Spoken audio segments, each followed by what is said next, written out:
Okay. Who guessed? I want a Munch Squad. I want to Munch Squad. Welcome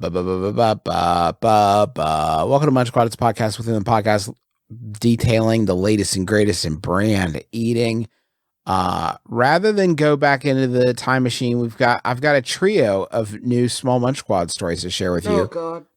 The first is not thematically tied to the other two, but I did want to share it with you. This is about Bang Energy. About what? And what's that? Bang Energy. It's an energy drink. Okay. They got a new flavor. It's a mouth-watering, ultra-delicious. This is thanks to Katie, by the way, who sent this in. Mouth-watering and ultra-delicious Radical Skadattle. Ooh. By Bang Energy. The name Radical tells the story this new flavor is extraordinary, while the Skadattle will literally make your tongue rattle. Huh. After simply skipping Radical Skadattle, you'll feel the vibes of beating drums, electric guitars, and rock music flowing through your brains and pulsating through your veins. What? With the new Rad Scad flavor launch, rock and roll was the goal and cutting-edge nutrition was the vision. Whoa. It's easy as fishing when ambition drives the mission. Holy shit. That's Jack Owak, Bang Energy CEO, who seems to be, in my humble amateur opinion, I have no information about a bad person. Seems to be a bad person. Hey, just real quick. Just I want to get a quick poll of the three people on this call. Do you think Bang Energy doesn't know what the word skedaddle means? Yeah, I think that's fair. Okay, because they're Here's trying to another spin quote it from- like it's like rock and roll. That's not at all what I get when I see like maybe a little scamp whose baby. Skedaddle makes your tongue waggle. Okay. Jack also said we don't make people want our products. Bang Energy makes products people want. Huh. Bang. We don't need people. It's interesting. Okay. Bang Energy. Anyway, that was wild. Maybe that's why I've never heard of Bang Energy. Okay. Meat of the Future. KFC is 3D bioprinting nuggets in Russia. Good. Huh. Just want to share everybody with that. It's a 3D Meat of the Future printing thing. The project aims to create the world's first laboratory-produced chicken nuggets. They'll be as close as possible in both taste and appearance to the original KFC product while being more environmentally friendly to produce than the ordinary meat. Badass. Receiving a final product for testing is already being planned for the fall of 2020 in Moscow. This uses chicken cells and plant matter to create lab-grown chicken nuggets. Where do that they taste get like the KFC. chicken cells? It doesn't harm chickens. Chickens, I think, give them freely. Maybe it's hair. They have lots Maybe of it's cells. beard. They have so many cells. Beard. Maybe it's beard trimmings. Nail Biomeat has the clippings. same microelements as the original product while excluding various additives that are used in traditional farming and animal husbandry, creating a cleaner final product. Cell-based meat products are also more ethical. The production process does not cause any harm to animals. KFC remains committed to continuous improvement in animal welfare from the farm through all aspects of our supply chain, including raising, handling, transportation, processing. Beheading is not listed there, but I'm assuming that's taken at face value. Yeah. At KFC, we're closely monitoring all the latest trends and innovations and are doing our best to keep up with the times by introducing advanced technologies to our restaurant networks. So this is a race by KFC to produce a more environmentally friendly chicken nugget so we can all, thank you to Carolina, by the way, for sending that one in.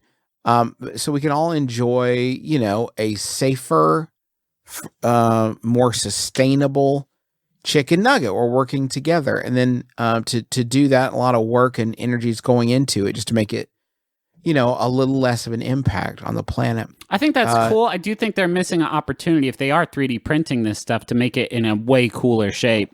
Like, for instance, just one very, very, very long rope.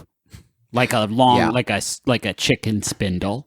I just want to, I think it's great that they're putting all this effort into a more sustainable product, more humane product, so we can all eat chicken and, feel a little bit better about it. There's one more story here I want to share from John.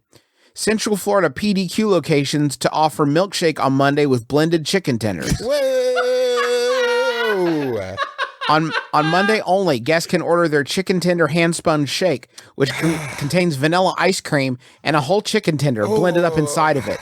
Fucking in Russia, people are racing against the clock to save our bedraggled planet by coming up with plant-based 3D printed chicken tenders. In Florida, they're fucking jamming them into blenders almost as fast as they can produce them. This is why we need sustainable chicken tenders, is because PDQ is fucking jamming them into blenders. I consider myself a pretty with it dude.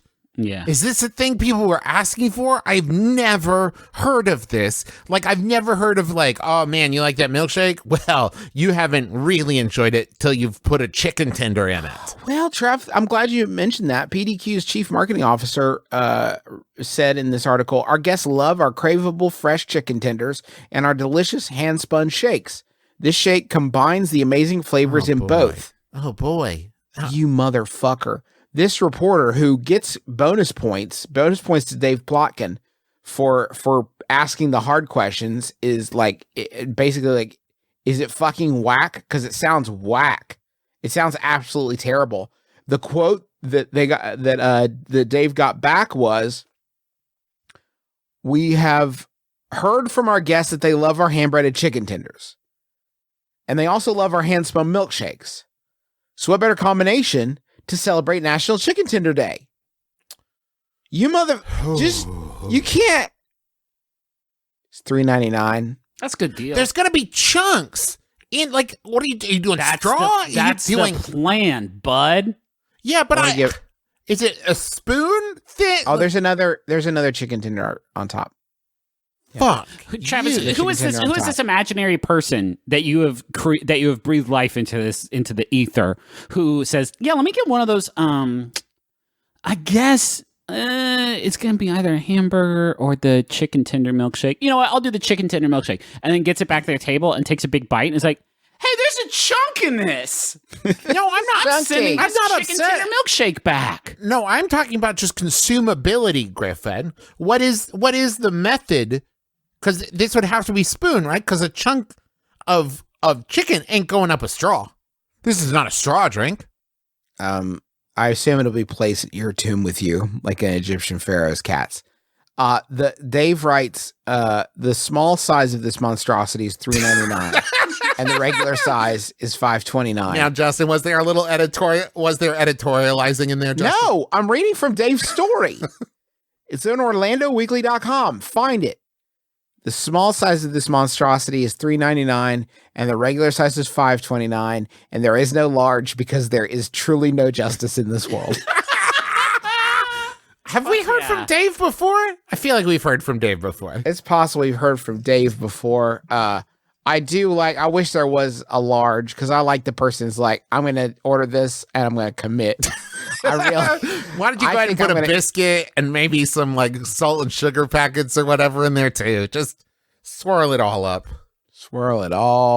Anyway, that's the Munch Squad. Sorry to take up so much of your time with it this week, but I just thought that those stories were really a really nice pairing. Almost as nice a pairing as hand-spun milkshakes and chicken tenders.